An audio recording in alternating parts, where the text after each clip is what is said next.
One man that's been checking that out this morning. He's got a different hat on today, talking about Behind the Badge. But Rick, also you were over there at Live Casino. It looks awesome.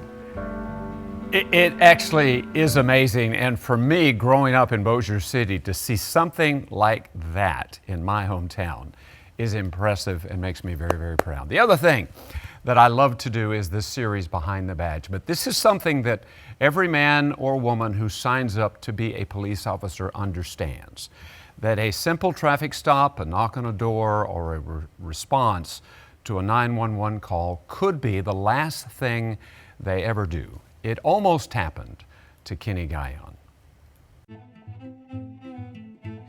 He sits in a little cafe. Kenny likes the tacos here, but he always sits with his back to the wall.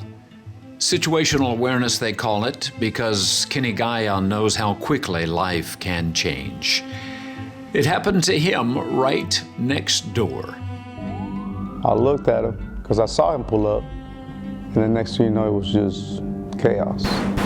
I remember vaguely, I felt like I got punched in the jaw.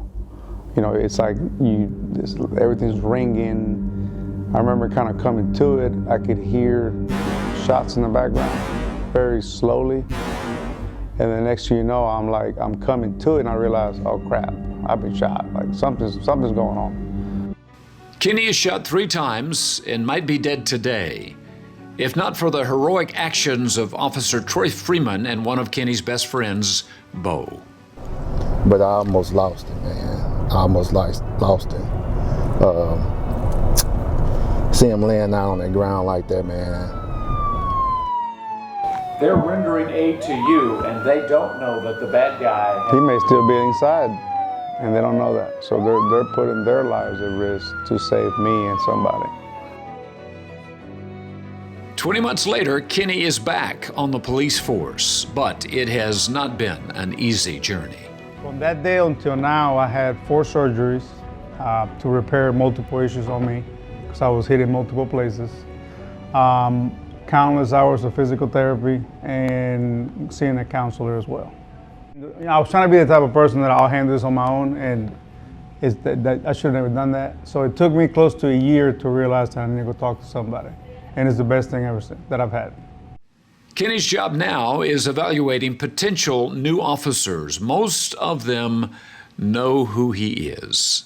Like I said, I tell all the people that come here new, you're not promised tomorrow. You're not. So if this is not what you want, no one's going to hold it against you if you decide to quit or walk away. Kenny's wall at home is covered in honors he received, but Kenny says the real heroes are those men who rushed to his side that fateful morning, giving him a second chance at life. They're like my brothers. We go eat together at work, or you know, I go speak to Lieutenant Freeman almost every day. I go see him, we talk. It's more of I'm thankful that God wasn't finished with me. It wasn't my time, because that could have been my final resting place right there. And here we are almost 2 years later, and I'm still here. I'm gonna use that to become better, be better, get involved more with, you know, the good things in life. I can say I moved on, but I'll never forget what happened. Boy, that's true. You never forget something like that. What Kenny is doing now, he has not really a desk job, but his job is basically to evaluate, to interview potential new police officers. Sure.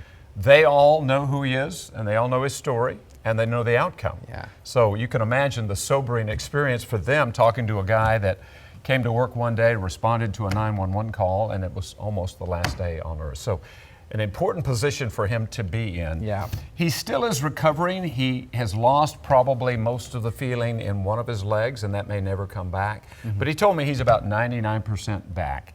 He's a fantastic guy. I mean, just everybody loves this guy. But I think, of course, everybody calls him a hero. He says, no.